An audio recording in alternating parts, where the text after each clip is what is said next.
Hello, once again, everyone. I'm your host, Ray Shasho, and welcome to another edition of Interviewing the Legends, brought to you by the Publicity Works Agency, specializing in authors and musicians. Remember, we shine only when we make you shine. Call us today at 941-567-6193. Well, keyboardist Derek Sherinian has more than made a name for himself. After all, MusicRadar.com deemed him a true shredder. His virtuoso playing has seen him dubbed the keyboard-playing version of Eddie Van Halen in 2020. Moreover, in 2021, he was voted Greatest Keyboardist of the 21st Century and the 8th greatest of all time by the same site. And Prog Magazine saw him voted the 9th greatest keyboard ever. But then, you don't rack up a resume such as his without some serious chops. Having worked with the likes of Dream Theater, Black Country Communion, Billy Idol, Whitesnake, David Coverdale, and starting in 2020, Derek plays like the son of Jon Lord. His current band, also Sons of Apollo and Alice Cooper, who in 1989 called him the Caligula of keyboards. The new studio album from world-acclaimed keyboardist Derek Sherinian, Vortex, is out now. On the new album, Sherinian is once again joined by legendary drummer Simon Phillips, who co-wrote and co-produced the album, as well as Tony, the fretless monster Franklin, on bass. Derek has this to say about the release of the album. Simon and I have found the ultimate blend of rock, prog, and fusion on Vortex. Enjoy. Vortex is one of this year's must-have records musicians and fans of virtuoso rock, says Classic Rock. Please welcome revered keyboardist who has toured and recorded for Alice Cooper, Billy Idol, Joe Bonamassa, and as a member of Dream Theater, Planet X, Kiss, Whitesnake, and of course Sons of Apollo, the Caligula of keyboards, stated by Alice Cooper. Derek Sherinian to Interviewing the Legends. Hello, Derek. Ray, how are you? Thanks for having me on. Wow, that was quite a lengthy intro. I love that. Caligula of keyboards. I don't know what he meant by that, but it's funny. It's stuck, and it's hooky, so it's kind of stuck over the last 30 years. So what are you going to do? I like to know what he means about that. You know, you know what it was? It was because when he had the Trash album out, it was right. 1989, and that song "Poison" was number 6 on the pop singles charts, not just the heavy metal, but like the pop charts with Prince and Michael Jackson and all those people. So that album was huge, and we were all very young, like in our early 20s. It was our first time ever going on a world tour, and we were just crazy. It was just very decadent times. It was before the grunge era. It was the very final year, and so I think it was just a nod to the decadence of the band. We just had so much fun, and to this day I still haven't had that much fun and had that much buzz on a record being on tour. That was just a great time. Well, it's got to be fun being around Alice Cooper. I mean, wow, for sure.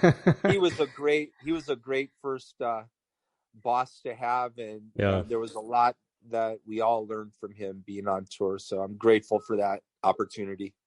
Well, let's talk about the new release, Vortex. I gave it 5 stars, man. I loved it. Wow, thank you. That's awesome. Usually I'll say a couple of sentences about the album, but you nailed it. You said modern day 70s style fusion record, but with newer, heavier tonality, and it's right on. That's exactly what it is. Oh, cool.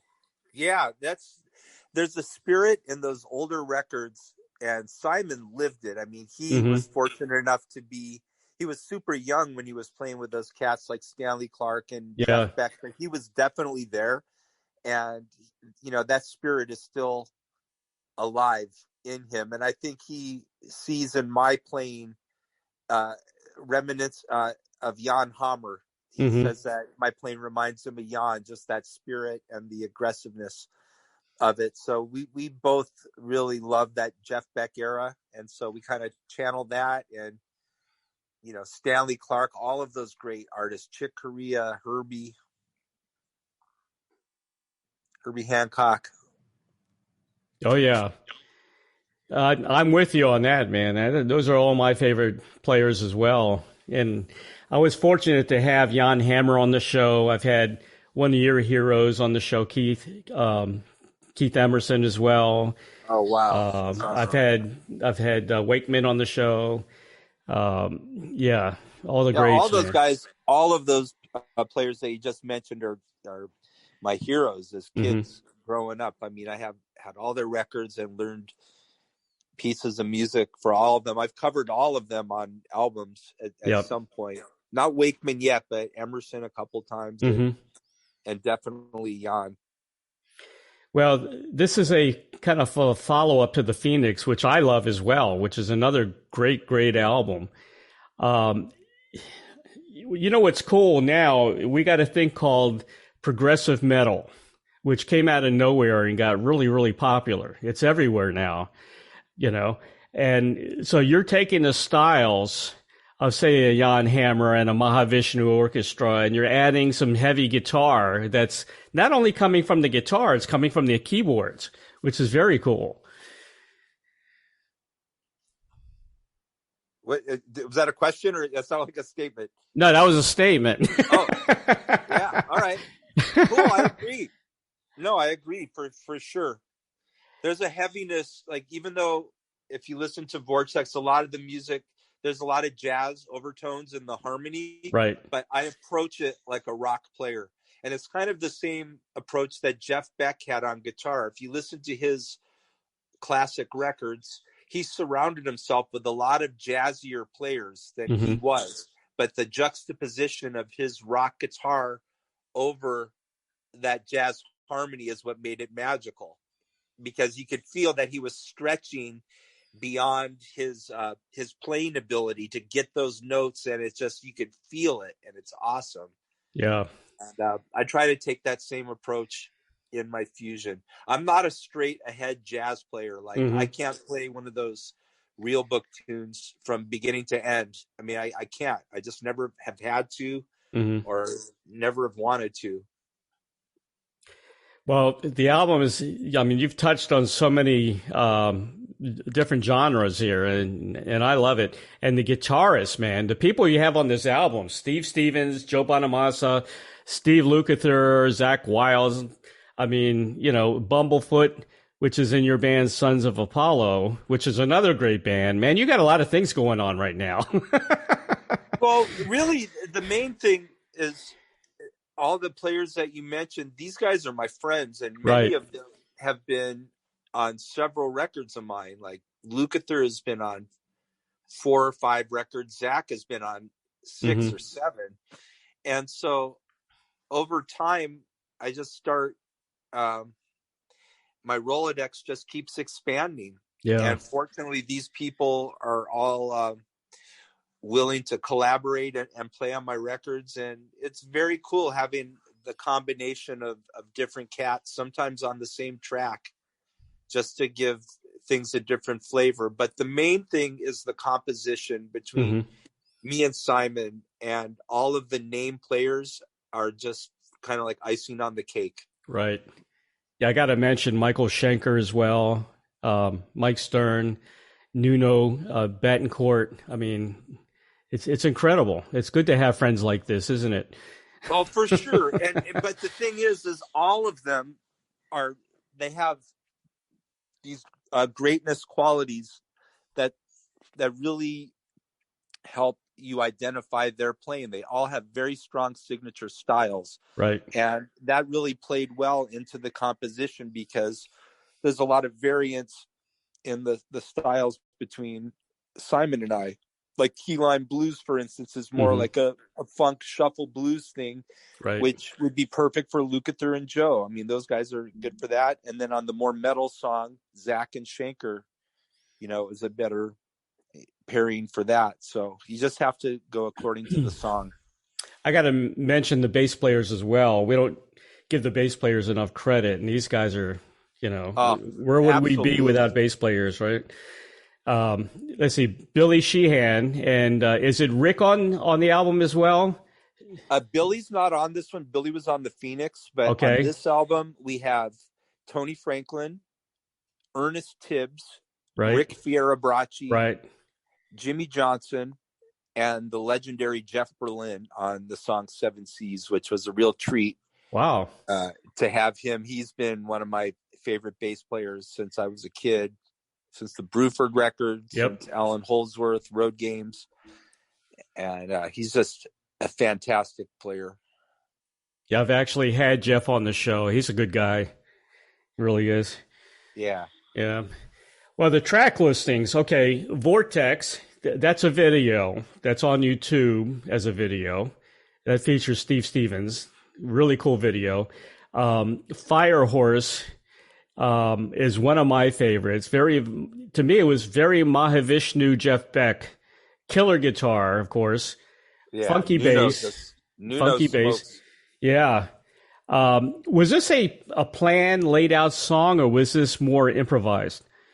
No, the main riff is something I've had for many years, and I've reworked it and added a couple other sections with Simon. And as soon as it was done, I knew Nuno was the perfect player for this because it has a certain funky vibe to it, and Jeff Beck, and I knew Nuno would just be able to come in and blaze on it, and he totally did. Scorpion, that's another official video that's out on YouTube. It's it's kind of weird. I pick up weird vibes. And the beginning is Scorpion and another tune. Let's see. Let me fetch which one it was. Also, Aurora Australis. Is that how you say it? Yeah, Australis or Australis. But both of those, I kind of got the beginning of the song, a kind of a Charlie Brown vibe, from like Vince. Wow. Guaraldi. You know something? I've heard someone else say that too, and to me, that is an awesome compliment because that means that there's a hookiness to it, and we loved Charlie Brown since we were a kid. That piano track, and the bottom line is, at the end of the day, who do you think people have heard more of, that Charlie Brown theme or Emerson and Wakeman? That's right. Is it possible to have a prog rock Charlie Brown song? I don't know, but if there is, I want to be the one to write it. I love it. And, he was a great pianist, Vince, what's it? Vince Guaraldi or something? Yep. Something like that. Yep. Guaraldi. Amazing. Yeah, he was incredible. Yeah, nice feel. Yeah.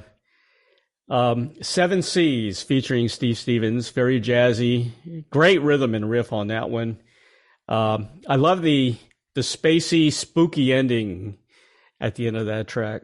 Very cool. Oh, cool. Thank you. Yeah, I love that track. Steve brought the main riff, the chorus part, the heavy thing, and immediately I thought it sounded like Yes, Close to the Edge, or or classic Yes, Fragile, something like that. Right. And so Simon and I added the jazz treatment to it, and it sounds like very Holdsworthian, I think, that song, especially Steve's solo and the chords and the verse melodies. I love how that song turned out. Very spacey. Yeah, I love it. Yeah, Steve Stevens, for my audience, he was with Billy Idol. He was his guitarist and songwriter collaborator, and of course he worked on the theme of Top Gun, the original Top Gun anthem as well. That's right, he won a Grammy. Yeah, he won a Grammy Award for that. Yeah. Yes. Very cool. Steve has always been, he's had an amazing career, with Billy and Michael Jackson, but there's a lot of other sides to him. He has a big appreciation for prog rock.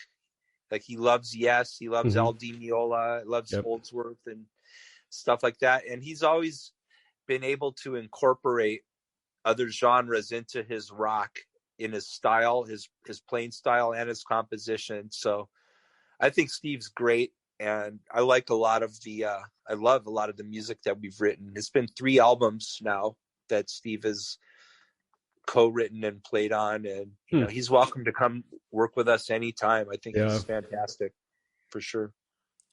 You mentioned Key Lime Blues earlier, and of course Bonamassa's on that, and Steve Lukather. Very Jeff Beck like. How did you get both of those guitarists on that track? How did that work out?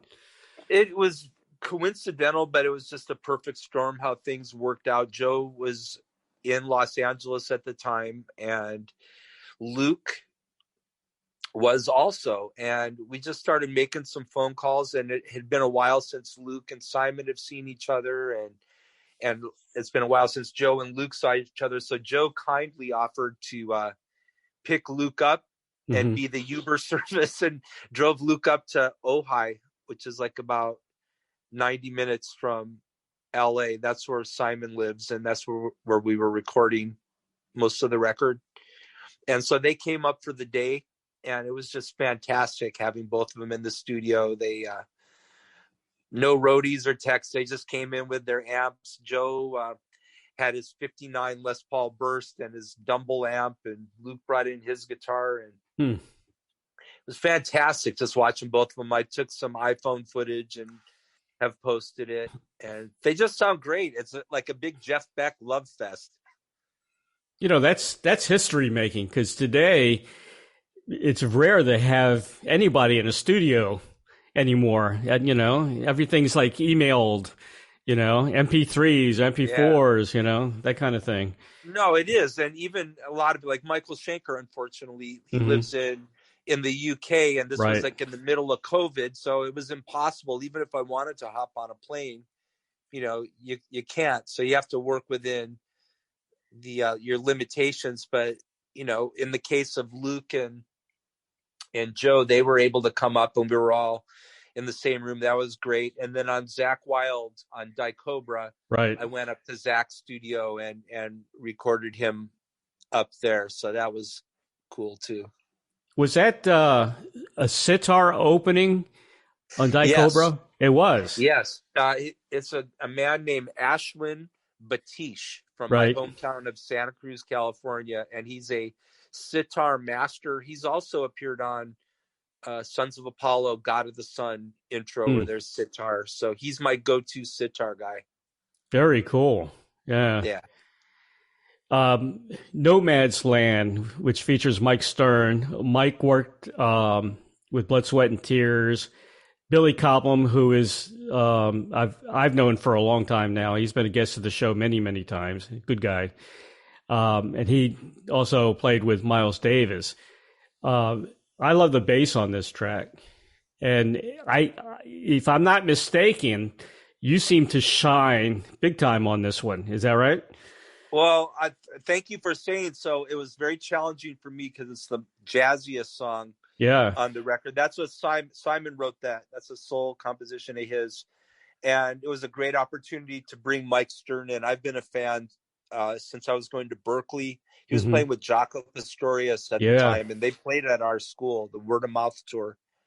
And he just has that classic signature sound. Once again, you know, all the guys on my record, you can tell who it is soloing without even reading who it is. You know, just from the sound. Great track, man. I love it. And of course, Aurora Australis, which has Bumblefoot on it. Another kind of Charlie Brown opening, which turns into proggy, spacey, jazzy. Again, you shine on this one as well. Oh, thank you very much. That was fun to write. Simon and I just started writing. I had the piano intro, and then we go, okay, where do we go from here? And we just started writing section after section, like this, building a wall brick by brick. And finally came back to the reprise, and then got Jimmy Johnson to play the bass, who sounds fantastic. And then Bumblefoot. Yep. Which is, wow, what a great player he is. It's just amazing. Incredible. Yeah. I got to ask you about Bonamassa. Have you been to Nerdville? I haven't. I was at, no, I haven't been to any of the three. Okay.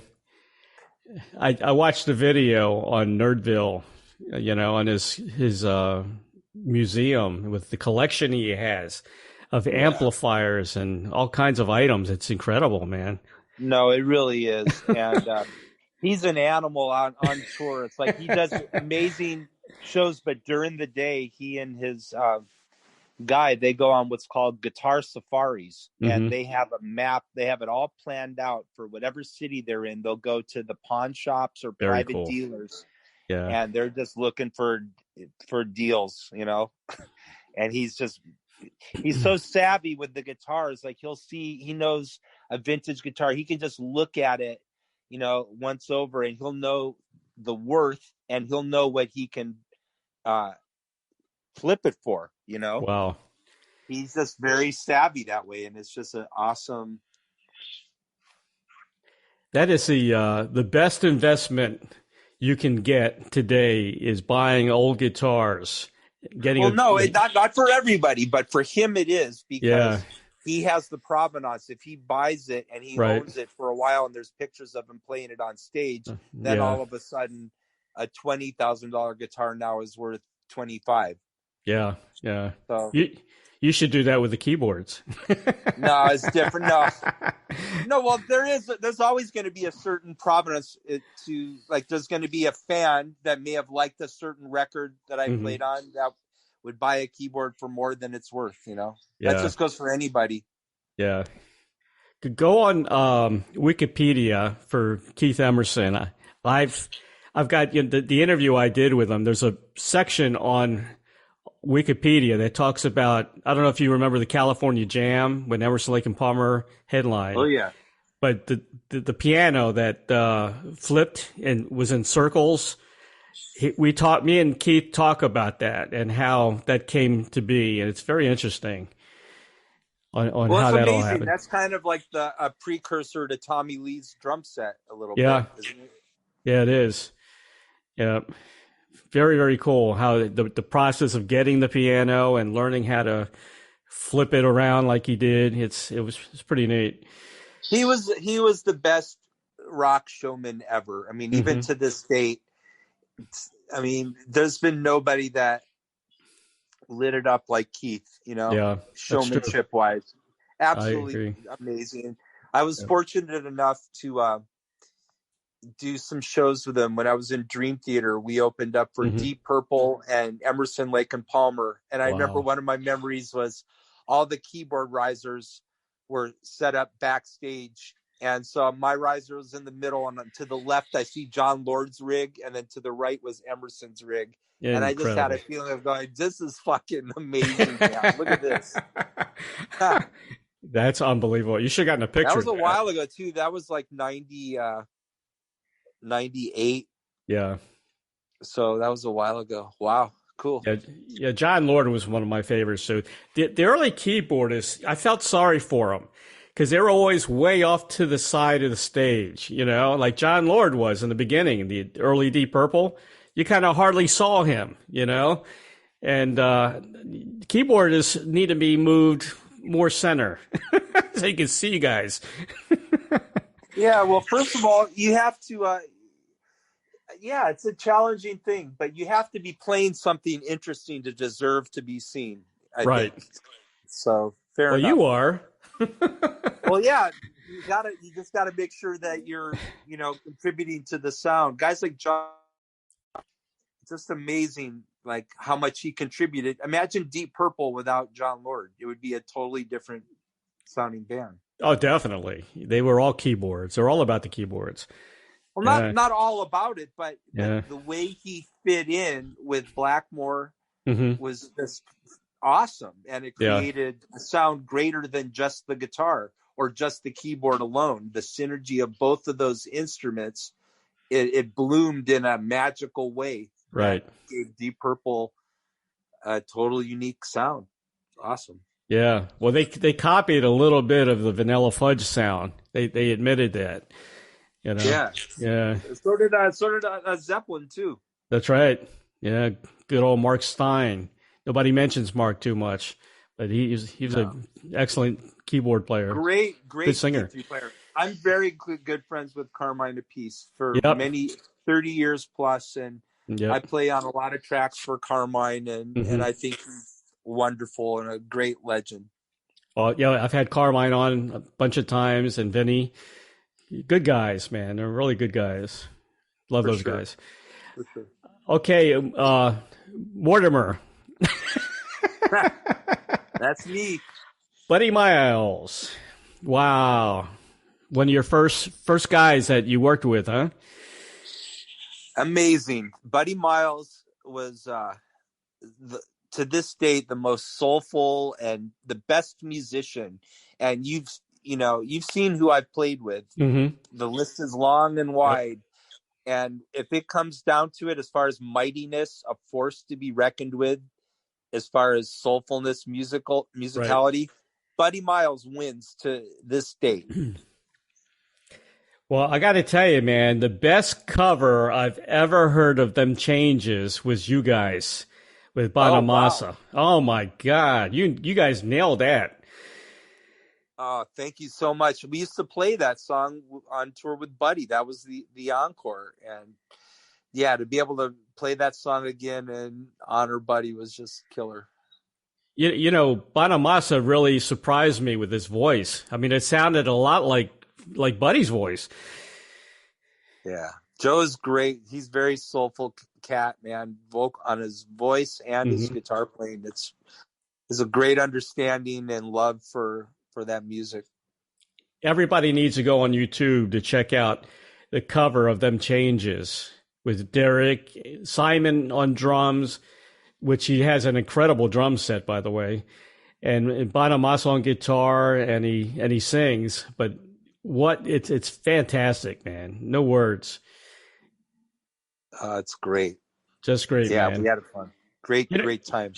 A lot of people never knew that Buddy also played a mean guitar. No, he plays everything. Yeah. I mean, there's a video of him playing Born Under a Bad Sign, and he just wails on that. He's amazing. He was just an amazing, soulful musician. Just I'm just so grateful to have had a chance to play with him and do the Chitlin circuit with him, man. That was the first time I ever was on a tour bus and traveling. Yeah. On tour and playing multiple nights per week, and it was just incredible. Here's something I didn't realize, and probably a lot of people don't realize. You're on Wayne's World. Thanks. Now, what scene were you? Was that the I'm Not Worthy? We were in the on stage. Alice right. Cooper was playing on stage, and then we're in the backstage seeing the We're Not Worthy, that whole scene. Now, if you look really, you have to look really close for me because the camera goes by fast. I don't have a speaking role, but yeah, the Alice Cooper band at the time, right, on that 91 tour, we were midway through or on a break during one of the legs, and then we got a call to come in and do this movie with the Wayne's World people, because it was originally supposed to be Van Halen, and then I think they pulled out, right, and so they called Alice, and so we went in and filmed this movie, which was cool. It was like 2 days of work. And then 6 months later, it was like the biggest movie of the summer. It was like this blockbuster movie. It was pretty awesome. So, that was pretty cool. Yeah, I remember the scene where Alice was talking about Milwaukee and the background. That's the scene. Yeah. Exactly. Yeah. That's it. I got to look for you now. Yeah, I have long hair. It'll be hard to recognize me, but you got to look. I'm sitting on the couch. I think I'm holding like a wine glass or a champagne glass or something. Very cool. Very cool. Well, with everything you got going on, you got this super band, a super group called Sons of Apollo. And this band took off, man. You know, Mike Portnoy, which I love. You, Billy, Just Got Soto, Bumblefoot. Hell of a band. Yeah, the band, we made 2 records, and like 2 shows into our European tour, the COVID just hit, and we had to pull out as one of the first bands to have to leave the tour. And then shortly afterwards, everyone else canceled as well. And you know the rest. And it's unfortunate timing where it just kind of sucked the wind out of what momentum we were having. But we're getting back to play some makeup shows in South America this August, actually in less than a month from now. So I got to start relearning this stuff. Right. How about U.S. dates? Is that coming? No, there's no other dates planned for Really? Sons of Apollo or for Black Country Communion. Okay. The focus right now is going to be on promoting Vortex, and I'm going to be playing a couple of shows with Simon Phillips, and Bumblefoot's going to be playing guitar. I'm going to try and book some shows, and it's going to be booked under Sherinian. Well, make sure you come to Florida. Excuse me? Make sure you come to Florida, man. Oh, eventually, for sure. Yeah. For sure. But I think we're going to first start on the West Coast and take it from there. Yeah. I got to tell you, man, Sons of Apollo has revolutionized the double neck guitar. Oh, for sure. Yeah, that's part of the vibe.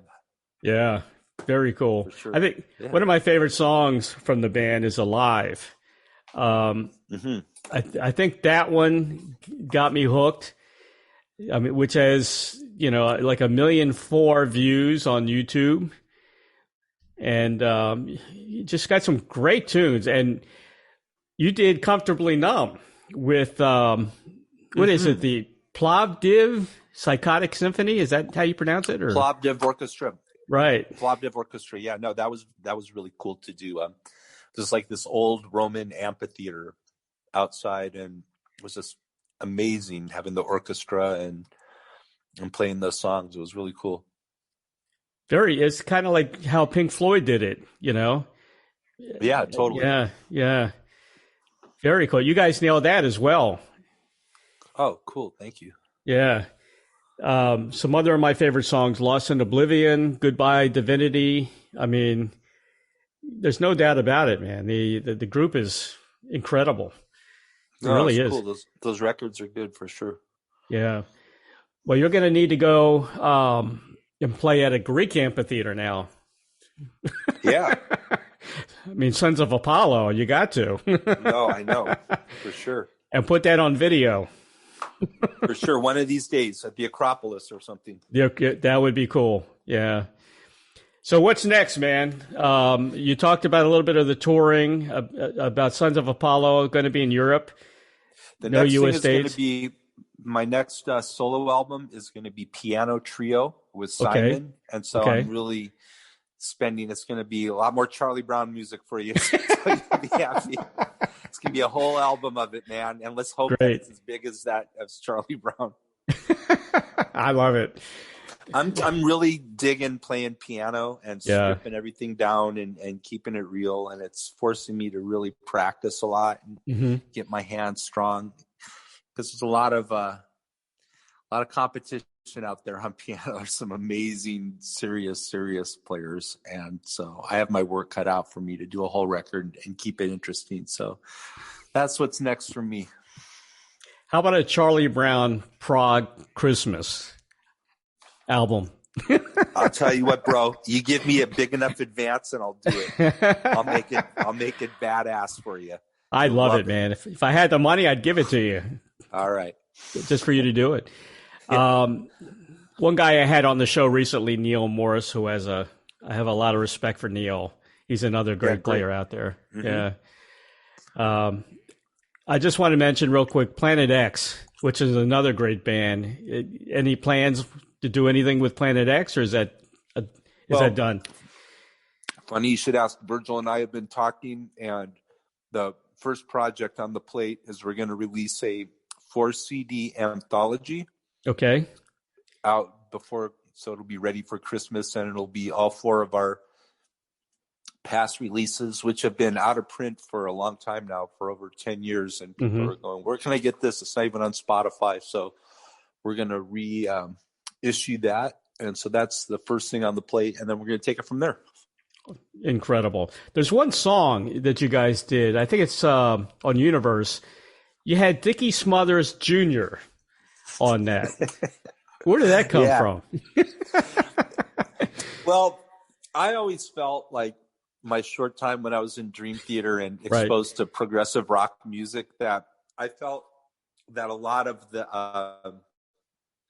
content and the imagery and the lyrics were very pompous, just pretentious like lyrics and craziness. So I wanted to write an intro kind of mocking the pretentiousness of progressive rock. So I had my friend Dick, who's a childhood friend. He's like very into literature and all this stuff, and he does good impressions. I told him to write like an oration, an intro, the rise of Pompocles, a mythical figure. And that's how the King of the Universe starts, with the rise of Pompocles, the oration from Dick Smothers Jr. He did a good job. You know, Dickie Smothers has lived in Sarasota, close to me, for years and years. I don't know if he's still here or not. Yeah. But, he's been here for a long time. Yeah, he used to be, they grew up in Santa Cruz. My dad used to be his dad's lawyer. Oh, really? Yeah. And then that's how Dick and I met when we were kids. You meet everybody in California. Everybody knows each other or their family, or, you know, it's pretty cool. Nice. Yeah. I just want to let you know about a guy that I was really impressed that you should buy this album if you haven't already. I don't know if you've heard of Brian Bromberg, the jazz player. Bass player, yeah. We have a mutual friend from many years ago, Brian. I've known of Brian's playing. Yeah, he's a great player. So you know his Hendrix album, where he plays bass on all the Hendrix songs, which is incredible. I've never heard anything like it. I'll be sure to look that up. Yeah, he plays all this Hendrix, you know, covers with just a bass, and it sounds like guitar. I mean, I had him on the show, and I was really impressed. I just thought that might be something you might enjoy. Yep. I'll check it out. Very cool. Well, Derek, anything else you got? No, Raymond, thank you so much for having me on and promoting the Vortex. And Sure. Thank you for telling everyone about it. I think it's a great record. We put a lot of time into it, a lot of love, and the result is amazing. Everyone shines, and there's lots of different styles and great players. I think there's something for everybody and for every instrument. So go buy the Vortex. Thank you so much. 5 stars all the way, man. Here's your last question. I forgot to ask you this earlier. I ask everybody this question. I get some very interesting answers. If you had a Field of Dreams wish, like the movie, to perform or collaborate with anyone from the past or present, who would that be? Say, what's the first question? What's the question again? You know, Field of Dreams, the movie. If you had a wish, you know, like Moonlight Graham got a wish. You know what? I got to play with Eddie Van Halen. The only thing left is to play with Jeff Beck. But overall, my movie has been real. And I've been playing with a lot of my heroes and still doing it. Been doing it the last 30 years. Yeah, you and Jeff Beck would be awesome. Records. That would be very cool. I want to say special thanks to Hadley Wolfram of Chipster PR and consulting for arranging this interview with Derek Sherinian. Purchase a new album called Vortex by Derek Sherinian. You can it's available now on Amazon.com, or I guess they can go to your website as well to purchase it. That's right. Yep, which is www.dereksherinian.com. You're on Facebook. You're on Twitter. I'm on Instagram. And also on Instagram. Exactly. Derek, thank you so much, man, for being on the show. Good luck. The album's incredible. And good luck next on touring. Thanks, Ray. Take care of yourself. Have a great day. Thanks for having me on. You too, man. Take care. Cheers. Bye-bye.